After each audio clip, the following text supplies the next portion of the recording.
जब तक आपका भाव गोपियों जैसा नहीं होगा, गोपियों जैसी समर्पणता नहीं आएगी, एकाग्रता नहीं आएगी, दृढ़ता नहीं आएगी, जब तक गोपियों जैसा समर्पण नहीं होगा तब तक हमारे कन्हैया का मिलना बड़ा मुश्किल है मेरे प्यारे। और ऐसे प्रेम बेहबल भक्त के लिए भगवान समस्त नियमों को तोड़ देते हैं। आहा, एक बार नारद जी भगवान विष्णु के पास गए। महाराज, आपका इस संसार में सबसे बढ़िया भक्त कौन है? नारद जी को लगा हम दिन ना रात नारायण नारायण कहते रहते, हमारा ही नाम लेंगे भगवान। महाराज, सबसे बड़ा भक्त कौन है आपका, बताओ। भगवान श्री हरि बोले, नारद जी अभी हमारे पेट में बड़ा दर्द है, उदर में बहुत पीड़ा है, हम बता तो देते पर बाद में बताएंगे। महाराज, आपके उदर में दर्द, आप बताओ संसार में कहां औषधि मिलनी है, किस लोक में मिलनी है, वहां से हम आपके लिए औषधि ले आएंगे। भगवान बोले, देखो औषधि बड़ी कठिन है, दर्द हम सह लेंगे। नहीं नहीं महाराज, आप दर्द मत सहो, आप तो औषधि का नाम बताओ। हम तो कहते ठाकुर जी वो संजीवनी बूटी होगी, हम उसे भी ले आएंगे। भगवान बोले, औषधि बड़ी कठिन नहीं है, बहुत सरल है, मिलना कठिन है। क्या औषधि है? ठाकुर जी बोले, नारद जी कोई भक्त अपने चरणों की रज हमें अगर पेट में लगाने के लिए दे दे, सोई हमारा दर्द ठीक हो जाएगा।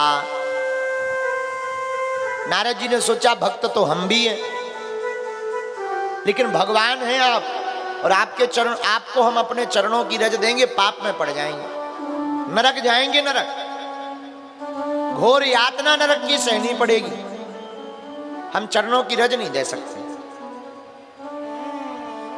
सोचा हमारे पिताजी बड़े भक्त हैं, ब्रह्मा जी, ब्रह्मा जी के पास गए, पिताजी भगवान के उदर में बड़ा दर्द है, पेट में, आप अपने चरणों की रज दे दो। ब्रह्मा जी बोले, पागल हो गया, सठिया गए, वो भगवान है, एक तो दर्द हो नहीं सकता, कोई ना कोई लीला होगी, और दर्द होगा भी तो क्या भला हम अपने चरणों की रज दे दें?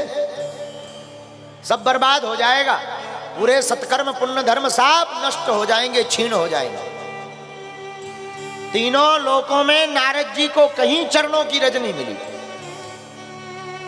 आहा, हार थक के श्री धाम वृंदावन आए। बोलो वृंदावन धाम की। वाह, श्री धाम वृंदावन में आकर बैठ गए, एक पेड़ के नीचे बैठ गए। गर्मियों के दिन अपने ही पीतांबर से पंखा झलने लगे।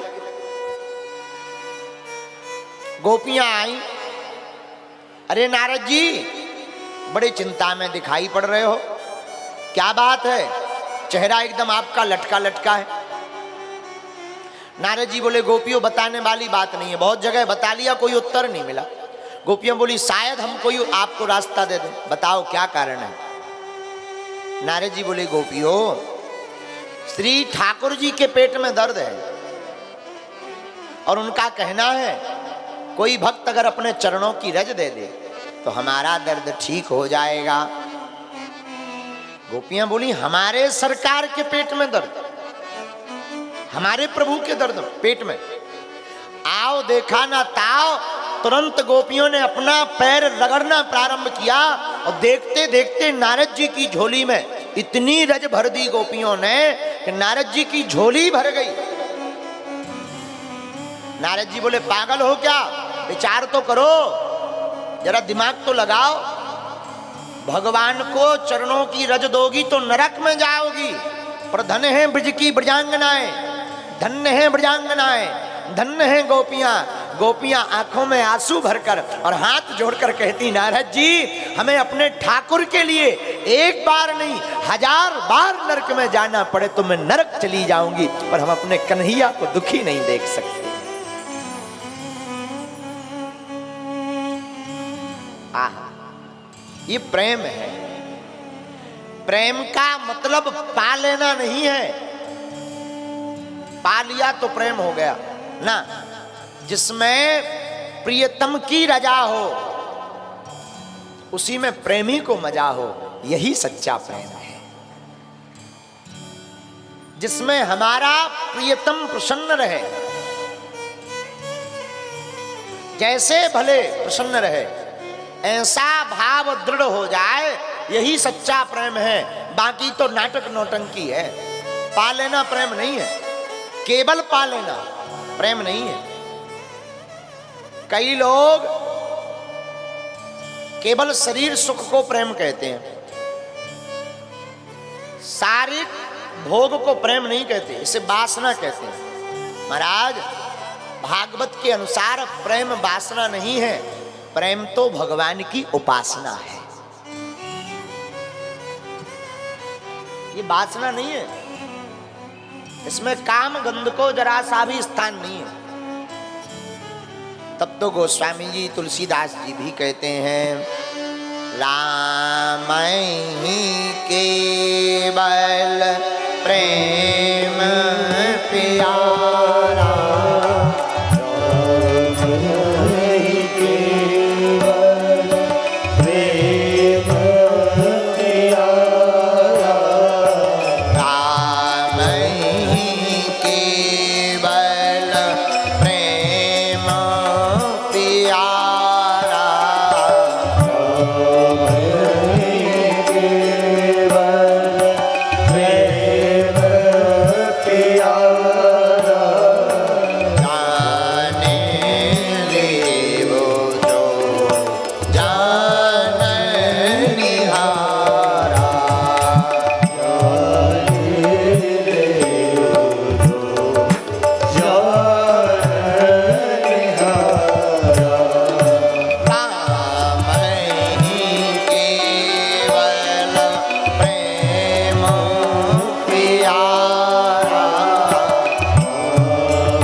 केवल और केवल प्रेम प्रिय है। बोलो सीताराम।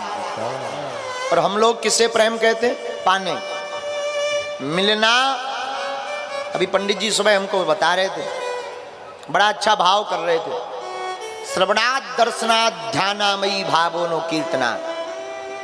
भगवान कहते हैं अपने मुख से, गोपियों हमारी कथा सुनना, हमारा ध्यान करना, हमारा दूर से दर्शन करना, जितना सुख इसमें है उतना सुख हमारे नजदीक आने में नहीं है। बात भी सही है महाराज। व्यक्ति का प्रेम तब तक पवित्र रहता है जब तक मिले ना, और मिलने के बाद फिर नैकट्य दोष लग जाता है। पधारो पधारो। पंडित जी, एक दोष होता है नैकट्य दोष, वो लग जाता है प्रेम में, उसको नैकट्य दोष कहते हैं। नैकट्य दोष का मतलब है नजदीक पहुंचने पर फिर निकटता में दोष दिखाई पड़ने लगते। एक बात और समझो, जिससे प्रेम होता है उसके अवगुण नहीं दिखाई पड़ते, और जिससे घृणा होती है उसके गुण नहीं दिखाई पड़ते।